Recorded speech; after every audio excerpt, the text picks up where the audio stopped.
السلام علیکم ناظرین، اس قسط کے آغاز میں دھندار اپنی والدہ کے پاس جا کر کہتا ہے، آپ کی رائے ہر چیز سے زیادہ ضروری ہے والدہ، آپ ہجرت والے معاملے کے بارے میں کیا کہتی ہیں؟ حائمہ خاتون کہتی ہیں، میں بھی سمجھتی ہوں کہ اتحاد سے ہم مضبوط ہوں گے۔ دھندار کہتا ہے، تو آپ اتنی پریشان کیوں ہیں؟ حائمہ خاتون کہتی ہیں، ارطغرل یہاں اس لیے آیا تھا کیونکہ وہ ظالموں کے خلاف لڑ کر مظلوموں کے لیے امید پیدا کرنا چاہتا تھا۔ میں چاہتی ہوں کہ تم گندوگدو اور سنگر تیکن کی طرف ایک قاصد بھیجو اور انہیں کہو کہ وہ ہجرت کر کے یہاں آ جائیں۔ اگر وہ نہ آئے تو پھر ہم ہجرت کر کے ان کے پاس چلے جائیں گے۔ دھندار کہتا ہے، مجھے نہیں لگتا کہ وہ یہاں آئیں گے والدہ۔ حائمہ خاتون روتے ہوئے کہتی ہیں، تو میں ارطغرل کی قبر یہاں چھوڑ کر کیسے جاؤں گی؟ یہ دیکھ کر دھندار کہتا ہے، ٹھیک ہے والدہ، میں بھائیوں کی طرف قاصد بھیجتا ہوں کہ وہ ہجرت کر کے یہاں آ جائیں۔ دوسری طرف ارطغرل بھاگ رہا تھا اور ڈاکو محالس کے آدمی اس کا پیچھا کر رہے تھے۔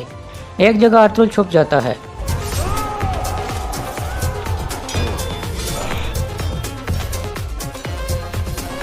اس طرح ارطغرل محالس کے 2 آدمیوں کو مار دیتا ہے۔ اتنے میں ارطغرل کا ایک ساتھی بھی وہاں آ جاتا ہے اور کہتا ہے، ارطغرل صاحب، جلد آپ کو پتہ چل جائے گا کہ آپ کے لیے جال کس نے بچھایا تھا۔ ارطغرل کہتا ہے، ان صاحب کو ایک دن میرے غصے کا سامنا کرنا پڑے گا۔ اس کے بعد وہ دونوں ایک طرف چل پڑتے ہیں۔ کارا جیسر میں ماریا بے ہوش پڑی تھی۔ اتنے میں ڈاکٹر آ کر اسے چیک کرتا ہے اور کہتا ہے، اس کی حالت ٹھیک نہیں ہے جناب۔ حارث کہتا ہے، میں نہیں جانتا کہ اسے کیا ہے، لیکن تم اسے ہوش میں لاؤ تاکہ یہ بات کرنے کے قابل ہو سکے، ورنہ میں تمہیں دیواروں سے باہر پھینک دوں گا۔ پھر ڈاکٹر اس کا علاج شروع کر دیتا ہے۔ اتنے میں لوکس اندر داخل ہو کر کہتا ہے، میں نے محالس کی مدد کے لیے اپنے سپاہی بھیج دیے ہیں جناب۔ حارث کہتا ہے، کچھ بھی ہو، ارطغرل واپس اپنے قبیلے نہیں پہنچنا چاہیے۔ اگر ارطغرل کو پتہ چل گیا کہ اس کے لیے جال ہم نے بچھایا تھا تو 2 ملکوں کے درمیان جنگ چھڑ سکتی ہے۔ سب کمانڈروں کو اکٹھا کرو، میں ان سے بات کرنا چاہتا ہوں۔ دوسری طرف ارطغرل ایک ساتھی کے ساتھ آزاد ہونے والے مردوں اور عورتوں کے پاس پہنچ جاتا ہے۔ ارطغرل کو دیکھ کر سب بہت خوش ہو جاتے ہیں اور اس کا شکریہ ادا کرتے ہیں۔ ارطغرل کہتا ہے، اب ہمارے جدا ہونے کا وقت آ گیا ہے، آپ سب اپنے گھر والوں کی طرف روانہ ہو جائیں۔ ان لوگوں کا جھگڑا میرے ساتھ ہے، یہ میری جنگ ہے، اس لیے مجھے ہی لڑنے دو۔ لیکن سب لوگ کہتے ہیں، ہم آپ کو اس طرح اکیلا نہیں چھوڑ کر جائیں گے، آپ نے ہماری جان بچائی ہے۔ ایک آدمی کہتا ہے، آپ ہمیں بھی تلوار چلانا سکھائیں، یہ ہمارے کام آئے گی۔ ارطغرل کہتا ہے، اگر آپ لوگ میرا ساتھ دینا چاہتے ہو تو پھر ہم ان کے لیے ایک جال بچھائیں گے۔ ایک آدمی کہتا ہے، لیکن ہمارے پاس تو تلواریں نہیں ہیں، ہم کیسے ان کے لیے جال بچھائیں گے؟ ارطغرل کہتا ہے، بعض دفعہ ایک پتھر تلوار سے زیادہ کام کرتا ہے، ہم ہار نہیں مانیں گے اور نہ ہی ہتھیار ڈالیں گے۔ یہ سن کر سب لوگ پرجوش ہو جاتے ہیں اور کہتے ہیں، اب ہم کسی کے غلام نہیں بنیں گے۔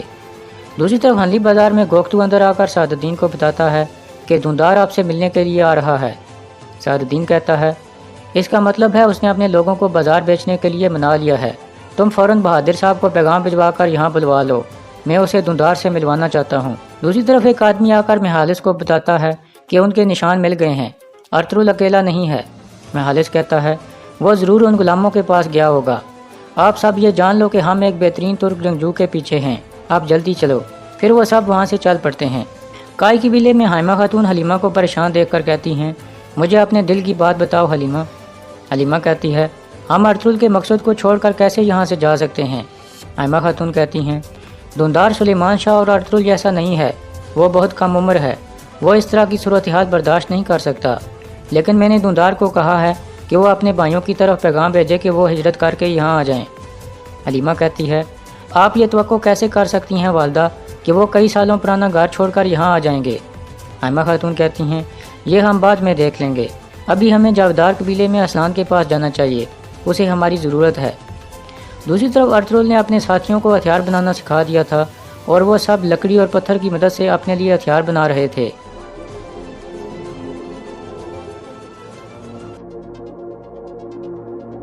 ارطغرل کے زخم سے کچھ خون بہنا شروع ہو گیا تھا۔ ایک آدمی کچھ راکھ اس کے زخم پر لگاتا ہے اور کہتا ہے، یہ راکھ خون کو بہنے سے روکے گی ارطغرل صاحب۔ پھر ارطغرل کھڑا ہو کر سب کو کہتا ہے، ہم اللہ سے نا امید ہوئے بغیر لڑیں گے، آپ سب یہ جان لو کہ اللہ ہمارے ساتھ ہے۔ سب کہتے ہیں، خدا آپ پر رحمت فرمائے ارطغرل صاحب۔ جاودار قبیلے میں 2 سپاہی سونے کے سکوں والا صندوق بہادر کے خیمے میں رکھ دیتے ہیں جو اسے سعد الدین نے دیا تھا۔ بہادر کی بیوی کراجہ پوچھتی ہے، اس میں کیا ہے؟ بہادر کہتا ہے، جنگ کا اصل مال غنیمت یہ ہے۔ اتنا زیادہ سونا دیکھ کر کراجہ بہت خوش ہو جاتی ہے۔ اتنے میں ایک سپاہی اندر آ کر کہتا ہے، امیر سعد الدین نے آپ کے لیے پیغام بھیجا ہے، وہ آپ کو ہنلی بازار میں بلا رہے ہیں۔ سپاہی کے جانے کے بعد بہادر کہتا ہے اب ہم کائی قبیلے اور اسلحان سے بہت زیادہ مضبوط ہو گئے ہیں، اب جو بھی ہمارے راستے میں آئے گا ہم اسے کچل ڈالیں گے۔ دوسری طرف سمکو بھی اپنے آدمیوں کے ساتھ جنگل میں موجود تھا اور کہتا ہے ہم ارطغرل کو تلاش کریں گے، ہماری نجات صرف اسی میں ہے۔ اب یا تو ہم ارطغرل کو تلاش کر کے سونا حاصل کریں گے اور اس علاقے سے چلے جائیں گے، یا پھر وہ ایک ایک کر کے ہمیں مار ڈالیں گے۔ اب ارطغرل کو تلاش کرنے کے لیے تیار ہو جاؤ، کیونکہ سمکو کبھی ہار نہیں مانتا۔ ارطغرل کے بدلے میں ہمیں اتنا سونا ملے گا کہ ہم سب کی زندگیاں بدل جائیں گی۔ پھر سمکو ایک آدمی کو کہتا ہے تم مینتھیوس کے پاس جاؤ اور اسے کہو کہ اپنے آدمیاں اکٹھے کر کے یہاں بھیجے۔ دوسری طرف میہالس بھی ارطغرل کی تلاش میں تھا۔ ایک جگہ انہیں ایک نشان ملتا ہے، اسے دیکھ کر میہالس کہتا ہے وہ اس طرف ہیں، پھر وہ اپنے گھوڑے اس طرف دوڑا دیتے ہیں۔ دوسری طرف ارطغرل اور اس کے ساتھی ایک جگہ تیار ہو کر کھڑے تھے۔ ارطغرل ان کے ہتھیار چیک کرتا ہے، اتنے میں ان کا ایک ساتھی واپس آ کر ارطغرل کو بتاتا ہے جیسے آپ نے کہا تھا میں نے ہر طرف نشان چھوڑ دیے ہیں، وہ جلد یہاں پہنچ جائیں گے۔ ارطغرل کہتا ہے وقت آ گیا ہے، آپ نے موت نہیں زندگی کے بارے میں سوچنا ہے، ڈر نہیں بلکہ امید کے بارے میں سوچنا ہے۔ اب سب اپنی اپنی پوزیشنوں پر چلے جاؤ جیسے میں نے کہا تھا، جب وہ آئیں گے تو ہم ایک طوفانی بارش کی طرح ان پر برسیں گے۔ اس کے بعد وہ سب آس پاس چھپ جاتے ہیں جبکہ ارطغرل درمیان میں تیار ہو کر کھڑا ہو جاتا ہے۔ دوسری طرف ہنلی بازار کے محل میں دوندار اور سعد الدین آمنے سامنے بیٹھے تھے۔ سعد الدین کہتا ہے تو تم نے اپنے قبیلے والوں کو منا لیا ہے؟ دوندار کہتا ہے ارطغرل صاحب نے میرے فیصلے کی مخالفت کی ہے اور انہوں نے کہا ہے کہ میں ارطغرل صاحب کے مقصد سے پیچھے ہٹ رہا ہوں، اس لیے وہ خود سردار کے دعوے دار بن گئے ہیں۔ سعد الدین کہتا ہے اس کی یہ جرت، تم پریشان مت ہو، میں تمہارے ساتھ ہوں۔ دوندار کہتا ہے لیکن میری والدہ بھی یہ علاقہ چھوڑنا نہیں چاہتی، وہ چاہتی ہیں کہ گندوگدو اور سنگر تکن بھائی کو یہاں بلایا جائے۔ سعد الدین کہتا ہے وہ کبھی نہیں آئیں گے، لیکن تم پریشان مت ہو، جب ہمہ خاتون اپنے بیٹوں کے پاس جائیں گی تو ان کی پریشانیاں کم ہو جائیں گی۔ اتنے میں بہادر بھی وہاں پہنچ جاتا ہے۔ سعد الدین اسے خوش آمدید کہتا ہے اور پھر دوندار اور بہادر کا ایک دوسرے سے تعارف کراتا ہے۔ بہادر دوندار کو کہتا ہے مجھے ایک دفعہ آپ کے بابا سلیمان شاہ سے ملنے کا شرف حاصل ہوا تھا اور اب مجھے ان کے بہادر بیٹے سے ملنے کا شرف حاصل ہوا ہے۔ دوندار کہتا ہے جنگ کے میدان میں آپ کی بہادری ہر کوئی جانتا ہے۔ پھر وہ دونوں بیٹھ جاتے ہیں۔ سعد الدین بہادر کو کہتا ہے کائی قبیلے والوں نے بازار کو اچھے طریقے سے چلایا ہے، لیکن اب یہ بازار بیچ کر یہاں سے ہجرت کرنا چاہتے ہیں اور آپ اس علاقے میں اپنا گھر بنانا چاہتے ہو، اس لیے آپ کو ایک دوسرے کی مدد کرنی چاہیے۔ بہادر کہتا ہے میں کائی قبیلے والوں کی ایمانداری کے بارے میں جانتا ہوں، دوندار صاحب نے ایک مناسب فیصلہ کیا ہوگا۔ دوندار کہتا ہے ہمارے قبیلے میں جرگہ ہونے والا ہے، پہلے مجھے قبیلے کے سردار کا انتخاب جیتنا ہوگا۔ سعد الدین کہتا ہے اس وقت آپ ہی سردار ہو اور آپ کی ایمانداری ہم دیکھ رہے ہیں۔ پھر سب کھڑے ہو جاتے ہیں۔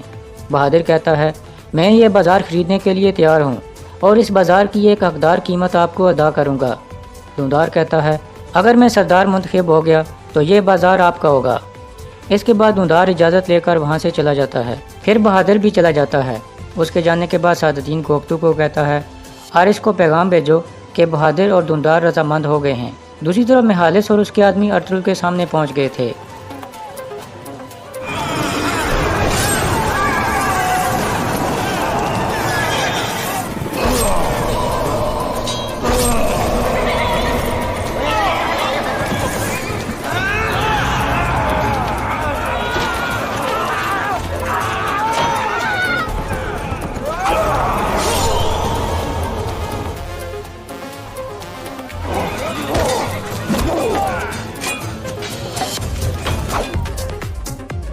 کارا جیسر میں آرس نے اپنے کمانڈروں کو اکٹھا کیا ہوا تھا اور انہیں کہتا ہے ارطغرل میہالس اور میرے آدمیوں سے بچ نہیں پائے گا، ہمارا پہلا مقصد یہی ہے کہ وہ اپنے قبیلے نہ پہنچنے پائے، لیکن اگر وہ پہنچنے میں کامیاب ہو گیا اور اس نے جان لیا کہ وہ جال ہم نے بچھایا تھا تو پھر جنگ لازمی ہے، اس لیے آپ سب ترکوں کے ساتھ ایک خونی جنگ کے لیے تیار رہو اور 3 دن میں ساری تیاریاں مکمل کر لو۔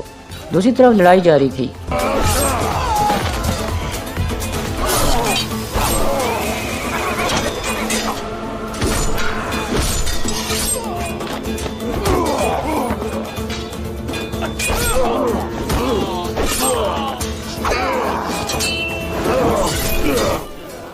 اس طرح ارطغرل میہالس کا خاتمہ کر دیتا ہے۔ ارطغرل کا ساتھی کہتا ہے یہ آپ نے کیا کیا ارطغرل صاحب، اس آدمی کے ذریعے آپ کو اس جال کے بارے میں پتہ چل سکتا تھا۔ اتنے میں میہالس کا ایک آدمی ارطغرل کو کہتا ہے جہنم میں جاؤ ارطغرل، تمہیں کچھ نہیں پتہ چلے گا۔ یہ سن کر ارطغرل اس کے پیچھے بھاگنے لگتا ہے۔ دوسری طرف حائمہ خاتون اور علیمہ سلطان جاودار قبیلے پہنچ چکی تھیں۔ قبیلے کی عورتیں انہیں خوش آمدید کہتی ہیں۔ اتنے میں اسلحان بھی باہر آ کر انہیں خوش آمدید کہتی ہے۔ حائمہ خاتون کہتی ہیں، میں نے صورتحال کے بارے میں سنا تھا، اس لیے ہم یہاں آئی ہیں۔ اسلحان کہتی ہے، میں جانتی تھی آپ مجھے اکیلا نہیں چھوڑیں گی۔ پھر وہ تینوں اندر کی طرف چل پڑتی ہیں۔ اس دوران بہادر کی بیوی اور بیٹا بھی انہیں دیکھ رہے تھے۔ بہادر کا بیٹا سنجار کہتا ہے، یہ دونوں عورتیں ارطغرل کی والدہ اور بیوی ہیں۔ قراجہ کہتی ہے، ایسا ہی دکھائی دے رہا ہے۔ اسلحان نے بہادر صاحب کے خلاف جنگ چھیڑ دی ہے۔ سنجار کہتا ہے، اس جنگ میں بہت سے لوگوں کی جان جائے گی قراجہ خاتون، اللہ ہمیں اس غسیلی عورت کے شر سے محفوظ رکھے۔ اور یہاں اس قسط کا اختتام ہو جاتا ہے۔